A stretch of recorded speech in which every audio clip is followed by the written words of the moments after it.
माँ है वह जनाब हार कहाँ मानती है। अक्टूबर मास की चटपटी संध्या घर में काफ़ी चहल पहल थी। आज नव पुत्र वधू का घर में प्रथम प्रवेश जो था, बहू काफ़ी संपन्न परिवार से थे।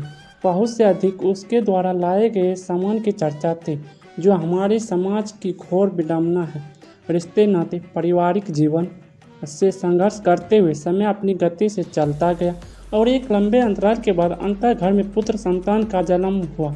अब पुत्र एवं बहू माता पिता के पद का सौभाग्य प्राप्त कर चुके थे। अब प्रकृति ने एक नैतिक जिम्मेदारी सौंपी थी, जो दंपत जीवन में सफलतापूर्वक निर्वहन भी करना था। पापा कोई व्यवसायिक कार्य नहीं करते थे, पूर्ण रूप से केवल कृषि पर निर्भर थे, जिससे सिर्फ परिवार का पेट भरता था। समय का चक्र चलता गया और परिवार बढ़ता गया। मूलभूत सुविधाओं के अभाव के कारण पारिवारिक जीवन पीड़ादायक होने लगा। अनाज के अलावा जीवन की कुछ बुनियादी आवश्यकताएं भी थीं। पापा अपनी जिम्मेदारी को समझना नहीं चाहते थे। गृह कलेश की स्थिति ने जन्म लिया। समय सुखद जीवन की कल्पना को चुनौती देने पर मजबूर हो गया। पापा हालात पर नियंत्रण नहीं कर पाए और घर छोड़कर अपनी नैतिक जिम्मेदारी को पैरे तले कुचल कर चले गए। माँ को सामाजिक कटाक्ष को झेलना पड़ता था। पति रहते हुए एक पत्नी का जीवन समाज में हास्य का पात्र बन गया था। माँ हम सब को लेकर इस चुनौती भरे जीवन में हमारा भविष्य संवारने के लिए एक अपरिचित मार्ग पर निकल पड़े।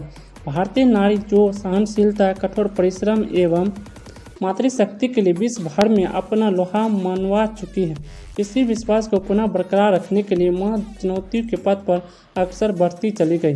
माँ कठोर परिश्रम में अपने मूलभूत जीवन का त्याग करके अपना एवं हम सबका जीवन यापन करने के संघर्ष में लग गई। माँ आधुनिक विचारधारा वाली महिला थी। माँ चूँकि अंग्रेजी नहीं जानती थी, अतः माँ ने अंग्रेजी का अध्ययन किया, जो आधुनिक जीवन के लिए अनिवार्य साबित हुआ। माँ शिक्षित होने के साथ साथ हस्तशिल्प कला के क्षेत्र में कुशल अनुभव रखती थी, अतः माँ अपनी प्रतिभा के अनुरूप एक महिला हस्तशिल्प कला केंद्र में अच्छे पद पर कार्यरत हो गई। बचे हुए समय में माँ पास पड़ोस के बच्चों को ट्यूशन देती थी, जिससे आर्थिक स्थिति को बढ़ावा मिलता था। माँ पिता स्वरूप बनकर अपना एवं हमारा अच्छी शिक्षा एवं सफल भविष्य की कल्पना को साकार करने में लग गई। समय के साथ माँ अपने पराक्रम से एक संपन्न महिला के रूप में समाज के लिए मिसाल साबित हुई। माँ ने पापा को साथ में रहने का हर संभव जतन किया और पापा के साथ में रहने आ गए। पापा ने लोगों से काफ़ी ऋण ले रखा था। माँ को पापा की व्यवस्था के बारे में पता चला और माँ ने ऋण भरने का निश्चय कर लिया और माँ ने पाई पाई जोड़कर पापा का ऋण चुकता कर दिया। स्त्री पत्नी बनकर पति की हर गलतियों पर पर्दा डालती तथा उसका जीवन भर साथ निभाती तथा माँ बनकर अपनी संपूर्ण जीवन अपने बच्चों पर निछावर कर देती है। बिना किसी लोभ के माँ ने पापा की कमियों के बारे में हम लोगों को कभी कुछ नहीं बताया कि हम अपने पिता से घृणा न करने लगे। पापा अब भी कोई कार्य नहीं करते थे। एक पिता का अपने बच्चों के प्रति क्या दायित्व होता है, पापा इस बात से विहीन थे।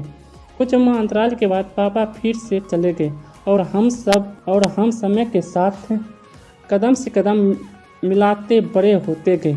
हम दोनों भाई पढ़ाई के साथ साथ काम करने लगे और घर की आर्थिक स्थिति अच्छी होती गई। माँ एवं हम दिन रात मेहनत करते और अच्छे जीवन का दृढ़ संकल्प किए आगे बढ़ते गए। माँ हमारे लिए प्रेरणा स्रोत थी। माँ ने हमें उच्च शिक्षा एवं कुशल व्यक्तित्व वाला जीवन दिया। हम दोनों भाई पढ़ लिख कर अच्छे पद पर कार्यरत हो गए और जीवन सुचारू रूप से भली भांति चलने लगा। पापा पुनः वापस आ गए थे। माँ पतिव्रता पत्नी की तरह अपने संघर्ष एवं पीड़ादायक जीवन को भुलाकर पति की सेवा में लग गई। पापा के लिए हर संभव आवश्यकताओं को पूर्ण करती थी। माँ के द्वारा किए गए अथक परिश्रम एवं प्रयासों से आज गाँव में अपना घर था, कृषि के लिए पर्याप्त जमीन थी, आज में इज्जत थी, समाज में इज्जत थी, घर में मूलभूत सुविधाएं की कमी नहीं थी, अतः माँ को अब काम नहीं करना पड़ता था। अब माँ और पापा सुकून से जीवन व्यतीत कर रहे थे। माँ को सबका ख्याल रखते रखते अपनी सेहत का ख्याल नहीं रख पाती थी और बीमार रहने लगी थी। माँ ने मेरी शादी कर दी थी और पुत्र वधू के साथ हंसी खुशी जीवन व्यतीत करने लगी थी। इन सब व्यवस्थाओं से सफल होने के बाद अब जीवन में चारों तरफ खुशियाँ ही थी। जीवन वास्तव में एक परीक्षा है, जो इस परीक्षा में सफल हो गया उसका जीवन धन्य है। इस सुखद भरे जीवन में दुखों का आना भी अनिवार्य है और सुख समय का काल बनकर आ गया और मां का हृदयाघात के कारण 52 वर्ष की उम्र में आकस्मिक देहांत हो गया। इस मायावी संसार से मुक्त होकर मां ने स्वर्ग के अलौकिक जीवन की तरफ प्रस्थान कर लिया और बच्चों एवं पिता के सरल जीवन की परिभाषा को पूर्ण करके अकेला रहने के लिए छोड़ दिया।